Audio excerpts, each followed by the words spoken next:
مولاي صل وسلم دائما أبدا على حبيبك خير الخلق كلهم. بسم الله الرحمن الرحيم.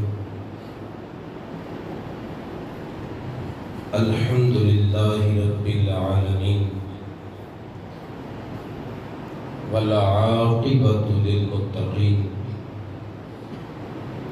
والصلاة والسلام على سيد الأنبياء وخاتم المرسلين وعلى آله وأصحابه أجمعين، أما بعد، فأعوذ بالله من الشيطان الرجيم. بسم الله الرحمن الرحيم. لمن صبر وغفر إن ذلك لمن عزم الأمور. صدق الله العلي العظيم وصدق رسوله النبي الكريم الأمين. نحن على ذلك من الشاهدين والشاكرين والحمد لله رب العالمين. قال الله تبارك وتعالى في القرآن المجيد والفرقان الحميد في شان حبيبه مخبرا وصادقا وشاهدا ومبشرا ونذيرا وداعيا إلى الله بإذنه وسراجا منيرا. إن الله وملائكته يصلون على النبي يا أيها الذين آمنوا صلوا عليه وسلموا تسليما. الصلاة والسلام عليك يا سيدي يا رسول الله وعلى آلك وأصحابك يا حبيب الله.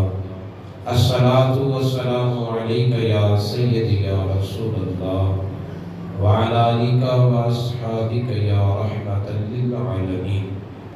اللهم صل وسلم وبارك على سيدنا ومولانا محمد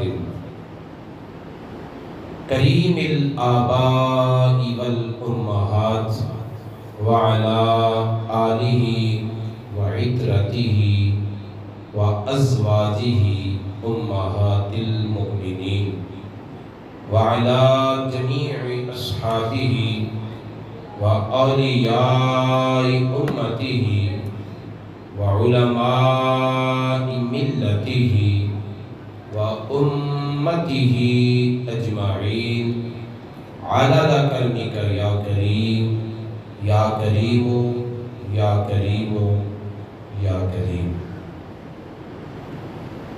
چمک تجھ سے پاتے ہیں سب پانے والے، میرا دل بھی چمکا دے چمکانے والے. برستا نہیں دیکھ کر ابر رحمت، بدوں پر بھی برسا دے برسانے والے. تو زندہ ہے واللہ تو زندہ ہے واللہ، میرے چشم عالم سے چھپ جانے والے. حرم کی زمین اور قدم رکھ کے چلنا، ارے سر کا موقع ہے او جانے والے. میں مجرم ہوں آقا مجھے ساتھ لے لو، کہ رستے میں ہیں جا بجا تھانے والے. رضا نفس دشمن ہے دم میں نہ آنا، کہاں تو نے دیکھے ہیں چندرانے والے. اللہ رب العزت کی حمد و ثنا کے بعد اللہ رب العزت کے بڑے ہی پیارے محبوب خدا، تاجدار بدتوحا، قبلہ کونین، سرکار دو عالم، نور مجسم، حبیب کبریا، احمد مجتبیٰ حضرت سیدنا محمد مصطفیٰ صلی اللہ تعالی علیہ وآلہ واصحابہ وبارک وسلم کی پاک اور مقدس بارگاہ بی کسبنہ میں ہدیہ درود و سلام پیش کرنے کے بعد ماہ ربیع الثانی ربیع الاوّل کا پہلا جمعۃ المبارک ہے۔ یہ مہینہ جس میں سید الاولیاء غوث الثقلین نجیب الطرفین محبوب سبحانی شہباز لامکانی قندیل نورانی الشیخ سید عبد القادر جیلانی الحسنی والحسینی رضی اللہ تعالی عنہ کا سالانہ عرس پاک منعقد ہوا کرتا ہے۔ تمام عالم اسلام میں آپ کا ذکر، آپ کی فکر کے تذکرے ہوتے ہیں، آپ کی تعلیمات، آپ کے مقاماتی روحانیہ کے چرچے ہوتے ہیں، اور ہم بھی ذکر ولایت انشاءاللہ العزیز کریں گے اور اپنے سابقہ موضوع کے ساتھ ہی جڑیں گے۔ پہلے ہم نے قرآن پاک کے وہ مقامات پڑھے تھے جن میں اللہ تعالیٰ نے پوری اولاد آدم سے خطاب کر کے اپنے کچھ احکامات ارشاد فرمائے۔ اس کے بعد ہم نے سلسلہ شروع کیا تھا ایمان والوں کا، کہ قرآن پاک کے وہ مقامات جہاں اللہ تعالیٰ نے ایمان والوں کو مخاطب کیا اور اپنے کچھ ارشادات تعلیم فرمائے۔ قرآن پاک میں پہلا وہ مقام جہاں اللہ تعالیٰ نے ایمان والوں کو مخاطب کر کے حکم دیا وہ نبی کی عزت کا پہرا دینا ہے۔ لا تقولوا راعنا، کوئی ہلکا لفظ میرے نبی کی شان میں نہ بولو۔ اور قرآن پاک کا دوسرا مقام جہاں پر اللہ تعالیٰ نے ایمان والوں کو مخاطب کیا تو حکم دیے استعینوا بالصبر والصلاۃ، اور ہمارا ابھی سفر استعینوا بالصبر پہ چل رہا ہے، اور نماز کی طرف ہم اس کے بعد آئیں گے۔ سامعین یہ بات سوچ سکتے ہیں کہ ایک صبر پر اتنے جمعے، لیکن توجہ اس طرف بھی کریں کہ میں نے اتنے جمعے صبر پر پڑھائے ہیں، کوئی بات قرآن سے باہر تو نہیں کی۔ اب صبر کا ذکر ہی اللہ نے قرآن میں اتنا کیا، صبر کا اللہ رب العزت نے قرآن پاک میں بار بار ذکر کیا ہے۔ اس کا مطلب یہ ہے کہ انسان کو اپنی زندگی آسودہ رکھنے کے لیے صبر کی ضرورت ہی پڑی ہے۔ آج ہم اپنی عملی زندگی میں صبر کھو چکے ہیں، اور صبر کھو چکنے کی باعث، صبر کھو چکنے کی وجہ سے ہماری زندگی کا نظام منتشر ہو گیا، ہماری زندگی بے چین ہو چکی ہے۔ اللہ رب العزت نے واضح طور پر قرآن پاک میں ارشاد فرمایا کہ اے بندو میں نے تمہیں آزمانا ہے، واضح کہا اللہ تعالیٰ نے وَلَنَبْلُوَنَّكُمْ بِشَيْءٍ مِّنَ الْخَوْفِ وَالْجُوعِ وَنَقْصٍ مِّنَ الْأَمْوَالِ وَالْأَنفُسِ وَالثَّمَرَاتِ، ضرور ضرور ضرور ہم تم کو آزمائیں گے، مصیبتوں میں مبتلا کریں گے ہم، اللہ فرماتا ہے۔ اللہ کہتا ہے ہم مصیبت دیں گے، رب کہہ رہا ہے رب میں مصیبتوں میں ڈالوں گا تمہیں، کبھی تم پر خوف طاری کر دوں گا، کبھی تم پر بھوک وارد کر دوں گا، کبھی تمہارے رزق میں کمی آ جائے گی، کبھی تمہارے بچپن میں اولاد فوت ہو جائے گی، کبھی تمہارے جوان بیٹے فوت ہو گئے، یہ مختلف طریقوں سے میں آزماؤں گا تمہیں۔ پھر ساتھ ہی فرمایا اے پیارے محبوب بشر الصابرین، جو صبر کرنے والے ہیں نا ان کو مبارکباد دے۔ اب ہم پر مصیبت آتی ہے تو ہم کہتے ہیں ہم پر جادو ہو گیا، ہمیں کسی نے تعویذ ڈال دی ہے، ہمیں کسی کی نظر لگ گئی ہے۔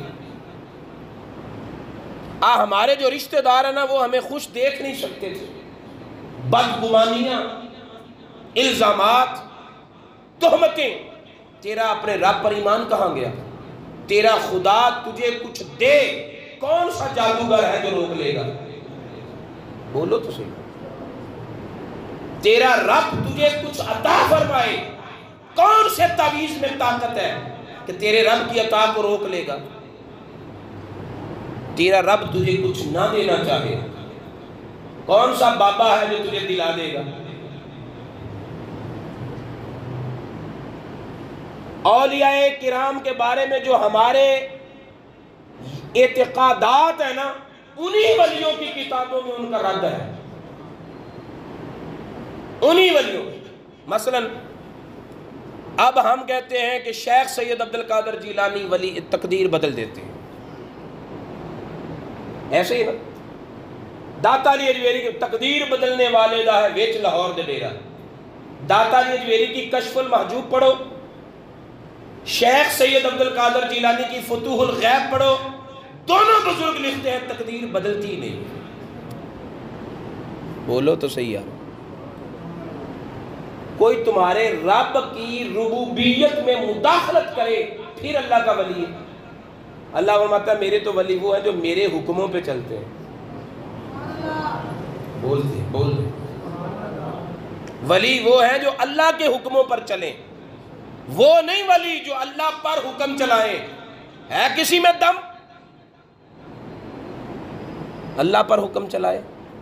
حضور نبی پاک صلی اللہ تعالیٰ علیہ وسلم کے پیچھے حضرت انس رضی اللہ تعالیٰ عنہ بیٹھے، نبی پاک صلی اللہ علیہ وسلم کے غلام صحابی۔ آپ فرماتے ہیں بیٹے میں تجھے ایک بات بتاتا ہوں جس بات کے بعد تجھے کسی اور بات کی ضرورت نہیں رہے گی، توجہ سے سن۔ حالانکہ بچے ہیں وہ، عرض کی حضور ارشاد فرمایا کہ اللہ تجھے نہ دینا چاہے، ساری کائنات اکٹھی ہو کر زور لگائے، تجھے دلا کچھ نہیں سکتی۔ اللہ تعالیٰ تجھے دینا چاہے، ساری کائنات اکٹھی ہو جائے، روک نہیں سکتے۔ یہ یقین اپنے اندر پیدا کر لو، سارے جادو ٹوٹ جائیں گے۔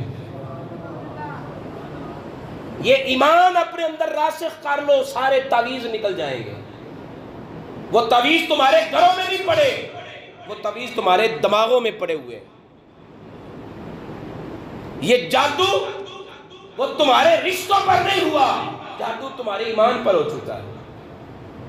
اپنے ایمان کو اتنا کمزور کر لیا کہ راہ چلتا ہوا بابا جس کی حالت بتا رہی ہے کہ 2 سال اس نے غسل بھی نہیں کیا ہوگا، وہ جاتے جاتے کہہ دینا کہ تیرے رشتہ دار تیرے تو سڑدے نے، ہم نے رشتہ داروں کی قربانیاں بھول جانی ہے اور اس غیر مہذب انسان کی بات مان لینی ہے۔ اتنا کمزور ایمان کو نہ کرو۔ ایمان کی یہ کمزوری کیوں ہے؟ اس لیے کہ ہمارے اندر صبر نہیں رہا۔ اگر اللہ تعالیٰ کی تقدیر پر صبر ہو، رضا بالقضاء حاصل ہو جائے اور یہ جذبہ مل جائے کہ مولا میرے بارے میں جو فیصلہ تو نے کیا ہے مجھے اس سے بہتر اور کچھ چاہیے ہی نہیں، جے سونا میرے دکھ وچ راضی، تیلے سکھ نو چلے پاواں۔ یہ جذبات ہمارے پیروں کے بارے میں ہیں، اگر وہ ہمیں دکھ میں دیکھ کر خوش نہیں دعا کرتے، ہمیں سکھ کیا لینا ہے؟ یہ جذبہ پیروں کے بارے میں ہے، یہ جذبہ خدا کے بارے میں کیوں نہیں؟ یہ اعتقاد مصطفیٰ کریم صلی اللہ علیہ وسلم کے بارے میں کیوں نہیں؟ صبر اپنی زندگی میں لائیں اور اس بات کو تسلیم کریں، اگر خیر ہے تو بھی اللہ کی طرف سے ہے، اگر شر ہے تو بھی یہ ایمان کا حصہ نہیں؟ والقدر خیرہ و شرہ من اللہ تعالی والبعث بعد الموت، یہ ایمان کا حصہ نہیں کہ اچھائی ہے تو بھی اللہ کی طرف سے ہے، حالات بہتر ہو گئے اللہ نے کیے ہیں، اگر تنگی آ گئی اللہ کی طرف سے ہے۔ اللہ تعالیٰ ہمیں تنگی میں آزماتا ہے، کبھی کشادگی میں آزماتا ہے، اور دیکھتا یہ ہے کہ میری نعمت ملنے پر میرا شکر کون کرتا ہے، میری طرف سے آزمائش آ جائے تو میرا صبر کون کرتا ہے، کون سا بندہ صبر کرتا ہے؟ رب تعالیٰ فرماتا ہے وَلَمَنْ صَبَرَ، جس نے صبر کیا، وَغَفَرَ، اور معاف کر دیا، تکلیف دینے والوں کو معاف کر دیا، بھائی سے غلطی ہو گئی معاف کر دیا، بہن سے زیادتی ہو گئی معاف کر دیا، رشتہ داروں سے کوئی بد سلوکی ہو گئی معاف کر دیا، محلے داروں سے کوئی سبق سیری ہو گئی معاف کر دیا، فرمایا جو بدلہ لینے میں نہیں پڑتا معاف کر دیتا ہے، فرمایا ان ذالک لمن عزم الامور، یہ چھوٹا کام نہیں، یہ بہت بڑا کام ہے، جس کو اللہ کہے یہ بہت بڑا کام ہے، پھر کیا خیال ہے اس بڑے کام کی جزا تھوڑی دے گا؟ خود کہے کہ یہ بڑا کام ہے، پھر جزا بھی تو بڑی دے گا، صلہ بھی تو بڑا دے گا۔ سورہ رعد 13واں پارہ آیت نمبر 18، یہ چند آیتیں میں بالترتیب آپ کو ترجمے سے سناؤں گا۔ فرمایا لِلَّذِينَ اسْتَجَابُوا لِرَبِّهِمُ الْحُسْنَى، جن لوگوں نے اپنے رب کا حکم مانا ان کے لیے بھلائی ہے، حسن ہی حسن ہے، جنت ہے۔ وَالَّذِينَ لَمْ يَسْتَجِيبُوا لَهُ، وہ لوگ جنہوں نے اپنے رب کا حکم نہیں مانا، اپنی مرضی کی، میں نے کہا کہ مائی لائف مائی اسٹائل، میری زندگی میری مرضی، تیری زندگی تو گھر سے لایا ہے، تیری زندگی تو آج سے 100 سال پہلے پیدا ہو جاتا، تیری زندگی ہے تو 200 سال نہ مرنا، تیری زندگی ہے تو کسی جگہ پر سٹاپ کر لے، بچپن میں رہ، جوانی میں آئی نہ، جوانی میں رہ، بڑھاپے کی طرف سفر ہی نہ کر، تیری زندگی ہے تو تجھے کلف کیوں لگانی پڑتی ہے، بالوں کو رکھ سیا، جب تو کچھ بھی نہیں کر سکتا، آج سے 100 سال نہیں پیدا ہو سکا پہلے، اور تو اپنی زندگی کو بڑھا بھی نہیں سکتا، کیسے کہتا ہے میری زندگی ہے؟ تیری نہیں زندگی، ایک زبردست ذات ہے، طاقت ہے جس نے تجھے مہلت دی ہوئی ہے، اور وہ بچپن سے بڑھاپے کی طرف تجھے کھینچ رہا ہے، کسی جگہ پر بھی تو سٹاپ نہیں کر سکتا، تو اپنی جوانی کو برقرار نہیں رکھ سکتا، تو اپنے بچپنے کو برقرار نہیں رکھ سکا، تیری کہاں سے زندگی ہے؟ جو اپنی چیز ہوتی ہے اس پر اپنی مرضی چلتی ہے، زندگی پر اپنی مرضی چلا کے دکھا نا، بیمار نہ ہوا کر، ہمیشہ صحت مند رہا کر، کبھی تجھے دانتوں کا درد ہوتا ہے، کبھی تیری آنکھوں کی بینائی کمزور ہو جاتی ہے، کبھی تیرے دل کی دھڑکن بڑھ جاتی ہے، کبھی تیرے ٹمپریچر میں اضافہ ہو جاتا ہے، اس وقت تیری مرضی کہاں ہوتی ہے؟ تیری مرضی کے بغیر یہ سارے کام ہوتے ہیں، پتہ چلا یہ تیری زندگی نہیں ہے۔ بول دیں اگر سمجھ آئیے تو بولا کریں، یہ تیری زندگی نہیں ہے، یہ تجھے دی گئی زندگی ہے، اس کا حساب لیا جائے گا، یہ تجھے دی گئی زندگی ہے، اس کا حساب لیا جائے گا۔ تو جس نے اللہ کی بات نہ مانی، اپنی مرضی کی، رب تعالیٰ فرماتا ہے لَوْ أَنَّ لَهُمْ مَا فِي الْأَرْضِ جَمِيعًا، زمین میں مشرق سے لے کر مغرب تک جتنے ملک ہیں، ان ملکوں کی جتنی کرنسی ہے، ان ملکوں میں جتنا سونا ہے، جتنی چاندی ہے، جتنی ملیں ہیں، جتنی پراپرٹی ہے، جتنے خزانے ہیں، سارے اس کو مل جائیں۔ پوری زمین پر جتنی دولت ہے اسے ساری مل جائے، وَمِثْلَهُ مَعَهُ، اور اتنی اور مل جائے، وہ اتنا مال دے کر بھی جان چھڑانا چاہے عذاب سے، اس کی جان نہیں چھوٹے گی۔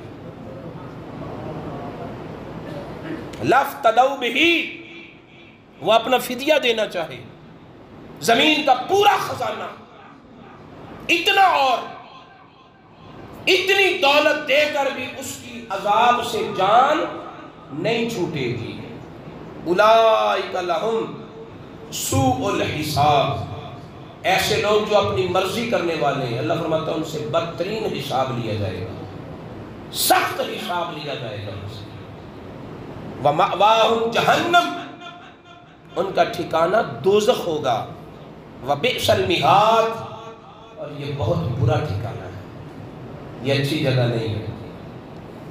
فرمایا أَفَمَنْ يَعْلَمُ أَنَّمَا أُنزِلَ إِلَيْكَ مِنْ رَبِّكَ الْحَقُّ، جن لوگوں کو یہ علم حاصل ہے کہ یہ جو قرآن ان کے رب کی طرف سے نازل کیا گیا ہے محمد عربی صلی اللہ علیہ وسلم پر، یہ حق ہے، کمن ہوا اعمی، بھلا وہ ان جیسے ہو سکتے ہیں جو اندھے ہیں، یعنی جن کو قرآن کا علم ہے وہ آنکھوں والے ہیں، جن کے پاس قرآن کا علم نہیں وہ اندھے ہیں۔ کوئی اندھا رہنا پسند کرتا ہے تو کیوں نہیں قرآن پڑھتے؟ اللہ جو فرماتا ہے ایک بصارت وہ ہے جو تو سمجھتا ہے، آنکھوں کی بصارت، ایک بصارت وہ ہے جو دل کی بصارت ہے۔ دل کی بصارت اسے حاصل ہوتی ہے جو قرآن کا علم حاصل کرتا ہے، جسے قرآن کا علم نہیں ہے وہ اندھا ہے۔ اسی بصیرت کو عام کرنے کے لیے مدینہ مسجد میں ہر اتوار کو مغرب کے دن بعد حلقہ درس قرآن ہوتا ہے، اس میں قرآن پاک کا درس ترتیب نزولی کے مطابق دیا جاتا ہے، جس ترتیب سے صورتیں اتری ہیں اسی ترتیب سے پڑھی جاتی ہیں، اور الحمدللہ 30 صورتیں پڑھی جا چکی ہیں۔ اتوار والے دن 31ویں صورت پڑھیں گے۔ تو قرآن کا علم حاصل کرنے کے لیے آپ اس حلقہ درس میں آیا کریں۔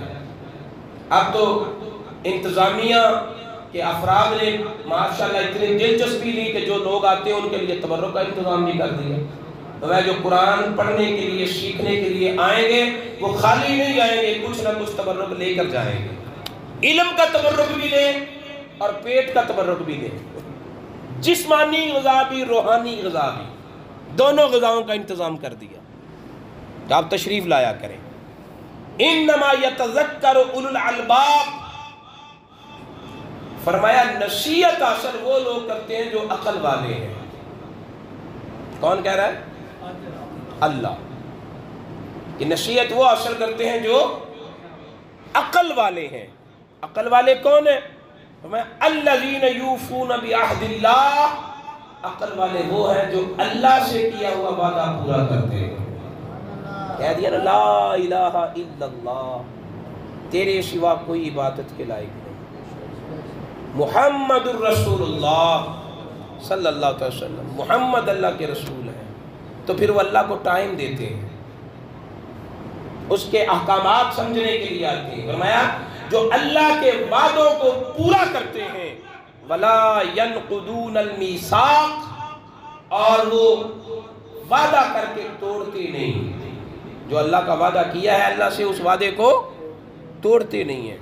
ایک دوسری صفت ان کی یہ ہے وَالَّذِينَ يَصِلُونَ مَا أَمَرَ اللَّهُ بِهِ أَن يُوصَلَ، وہ لوگ ان رشتوں کو جوڑ کے رکھتے ہیں جن رشتوں کو اللہ نے جوڑنے کا حکم دیا ہے۔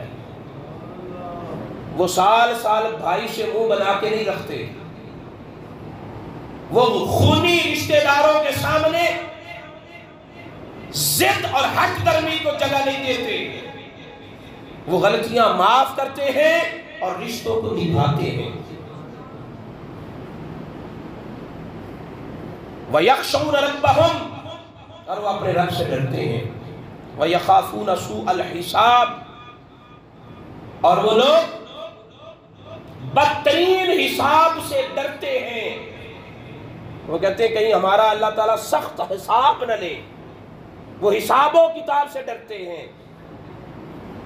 وَالَّذِينَ صَبَرُوا ابْتِغَاءَ وَجْهِ رَبِّهِمْ، اور ان کی ایک صفت یہ بھی ہے کہ وہ اپنے رب کو راضی کرنے کے لیے صبر کرتے ہیں۔ اپنے رب کو راضی کرنے کے لیے بولیے سارے صبر کرتے ہیں۔ یہ ہمارا موضوع ہے۔ وَأَقَامُوا الصَّلَاةَ، اور وہ لوگ نماز قائم رکھتے ہیں۔ وَأَنفَقُوا مِمَّا رَزَقْنَاهُمْ سِرًّا وَعَلَانِيَّةً، اللہ فرماتا ہے جو ہم نے ان کو رزق دیا ہے وہ سب کے سامنے بھی ہمارے راستے میں دیتے ہیں، سب سے چھپ کر بھی ہمارے راستے میں دیتے ہیں، وہ دونوں طرح خرچ کرتے ہیں۔ وَيَدْرَؤُونَ بِالْحَسَنَةِ السَّيِّئَةِ، فرمایا اگر ان سے کوئی غلطی ہو جائے، گناہ ہو جائے، تو وہ گناہ کے بعد فوراً نیکی کرتے ہیں تاکہ یہ نیکی اس گناہ کو ختم کر دے۔ وہ گناہ کے بعد نیکی بھی کرتے ہیں، گناہ ہو جاتا ہے نیکی بھی کرتے ہیں۔ فرمایا اولئک لہم عقبی الدار، یہی وہ لوگ ہیں جن کو آخرت اچھی ملے گی، مرنے کے بعد بہاریں ملیں گی۔ جنات عدن یدخلونہا، فرمایا جنت عدن میں وہ داخل ہوں گے، وہ بھی داخل ہوں گے۔ وَمَنْ صَلَحَ مِنْ آبَائِهِمْ، ان کے باپ بھی داخل ہوں گے۔ اس مقام پر تفسیر میں لکھا ہے کہ اللہ تعالیٰ نے ان کے باپ کا ذکر کیوں کیا؟ فرمایا ایسے لوگ جو اللہ کے احکامات پر چلتے ہیں، قرآن کی ان تعلیمات پر عمل کرتے ہیں، ان کے ماں باپ، ان کے بہن بھائی، ان کے بیوی بچے اگر ان جتنے نیک نہ بھی ہوئے تو بھی اللہ تعالیٰ ان لوگوں کی خوشی کے لیے ان سب کو اسی جنت میں جگہ دے گا۔ ایک نیک ہے، اس کا باپ اتنا نیک نہیں، باپ بھی وہی ہوگا تاکہ میرا یہ بندہ خوش رہے۔ وہ خود نیک ہے، اس کی اولاد نیک نہیں، میرا اللہ اس کی اولاد کو بھی وہی جنت میں رکھے گا۔ فرمایا میں اس کی بدکاریاں نہیں دیکھتا، میں اپنے اس بندے کی رضا اور خوشنودی دیکھتا ہوں۔ وَمَنْ صَلَحَ مِنْ آبَائِهِمْ وَأَزْوَاجِهِمْ وَذُرِّيَّاتِهِمْ، ان کی بیویاں، ان کے بچے، ان کے والدین انہی کے برابر جنت میں ہوں گے، اگرچہ ان جیسے وہ پارسا نہیں ہوں گے، پھر بھی ان کے ساتھ ہوں گے۔ کیوں؟ تاکہ میرا یہ بندہ خوش رہے، کبھی باپ کو دیکھ کر خوش ہو، کبھی بہن کو دیکھ کر خوش ہو، کبھی بیوی بچوں کو دیکھ کر خوش ہو۔ اپنے بندے کو خوش کرنے کے لیے اللہ کتنے بندوں کے گناہوں کو معاف کر کے وہی جنت عطا فرما دے گا۔ پھر فرمایا وَالْمَلَائِكَةُ يَدْخُلُونَ عَلَيْهِمْ مِنْ كُلِّ بَابٍ، ان کی حویلیاں ہوں گی، کوٹھیاں ہوں گی، کئی کئی دروازے ہوں گے، ہر دروازے سے فرشتے آئیں گے، ہر دروازے سے فرشتے آئیں گے خدمت کے لیے، اور فرشتے آ کر کیا کہیں گے؟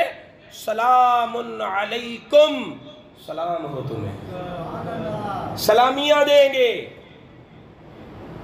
فرشتے سلامیاں دیں گے، اور ارشاد فرمائیں گے بما صبرتم، یہ ساری نعمتیں تمہیں تمہارے صبر کے نتیجے میں ملی ہیں۔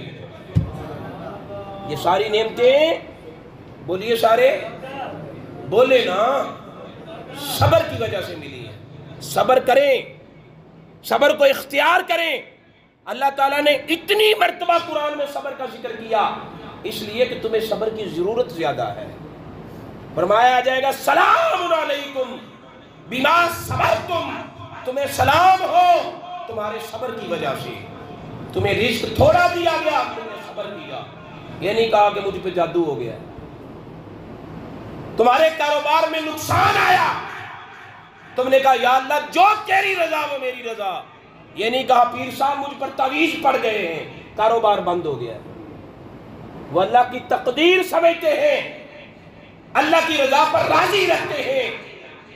تو فرمایا جو دنیا میں صبر کرتے ہیں قیامت والے دن جنتوں میں اللہ تعالیٰ انہیں بھی وہاں رکھے گا، ان کے سارے خاندان کو بھی وہاں رکھے گا، فرشتے آئیں گے، سلام ہو سلام ہو، پھر بھی ساتھ یہ بھی کہیں گے یہ ہم سلام تمہیں تمہاری دولت کی وجہ سے نہیں کر رہے، یہ سلام تمہارے مقام کی وجہ سے نہیں کر رہے، یہ سلام یہ تمہارے نام کی وجہ سے نہیں کر رہے، یہ سلام تمہارے صبر کی وجہ سے کر رہے، تم نے صبر کیا تمہیں سلام ہو۔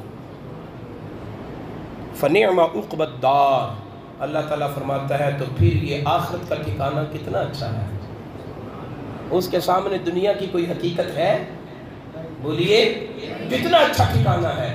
تو صبر کریں، اللہ کی احکامات کو سیکھیں، قرآن کا علم حاصل کریں، اس کے مطابق اپنی زندگی گزاریں، لوگوں کی حرام کمائیوں کو دیکھ کر اپنی حلال کو برا نہ جانیں، ان کے وہ جو کروڑ ہے حلال کے، اس سے تیرا 1 روپیہ جو حلال کا ہے وہ بہتر ہے۔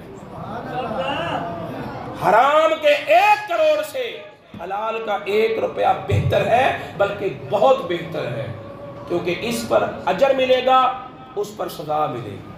اللہ ہمیں عمل کی توفیق عطا فرمائے۔ وما علینا الا البلاغ۔ مولاي صل وسلم دائما أبدا على حبيبك خير الخلق كلهم